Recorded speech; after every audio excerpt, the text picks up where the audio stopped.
make and miss the cut. I have one here, Uncle Dave, and I actually like this one quite a bit. It's going to be Lucas Glover to go ahead and miss the cut at plus 235.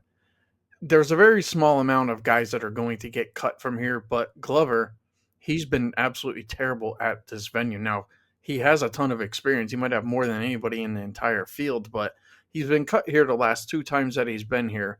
And he was also cut here five other times. So that's seven cuts. And he has 11 other finishes here that are all outside of the top 30. His best finish here was the first time that he was here, where he finished eighth, and that was back in 2005. That was 20 years ago. Lucas Glover, he's one of the older golfers on tour. This guy's been going strong for weeks. I went ahead, I used him there last week, I think, as a first round leader.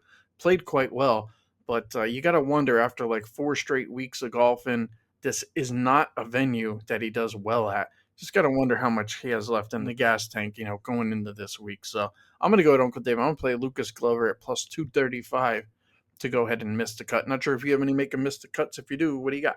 Yeah, I like your Glover bet there, Sleepy. I mean, he's minus 340 on DraftKings to make the cut. He's priced with guys like Sam Stevens and Ryan Gerard. So, you have to think you probably got the better of that one. And I didn't make any, but for people that want to do their own work, here's what I think. And I didn't make any because I haven't found what I'm looking for yet. But the make the cut is top 50 and ties and anybody within 10 strokes. Now, let's remember this is an elevated event, so it's a smaller field. So, just doing the math here, unless someone goes really crazy for 2 days, and with the weather, I don't see it. We could see guys make the cut that you might think might not make the cut. I mean, case in point, if nobody goes super low, which again, given the weather, it might be hard to get a lot of separation. I mean, guys that are like plus three, plus four could have a chance to play on the weekend. So I think the value for me would be in some of the guys to make the cut that are, I mean, I'm looking again at DraftKings. Harry Higgs is minus 140. Your boy Hadwin minus 175. I know we hope he doesn't make the cut, but those guys in that price range, there might be a couple of them or more that actually do make the cut, and it's really a math problem. Like I said, I don't know the size of the field off the top of my head.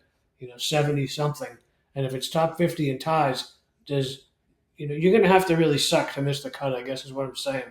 So if I'm betting any, I'm taking those some of those not too long shots to make the cut.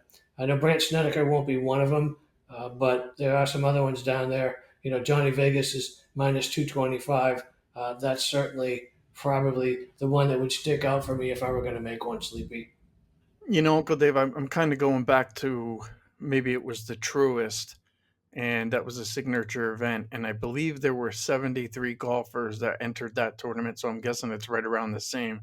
And I think the cut was at the 56 guy.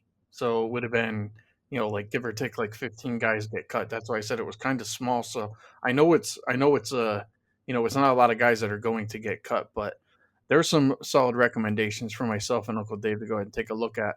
When it comes to make and miss the cut,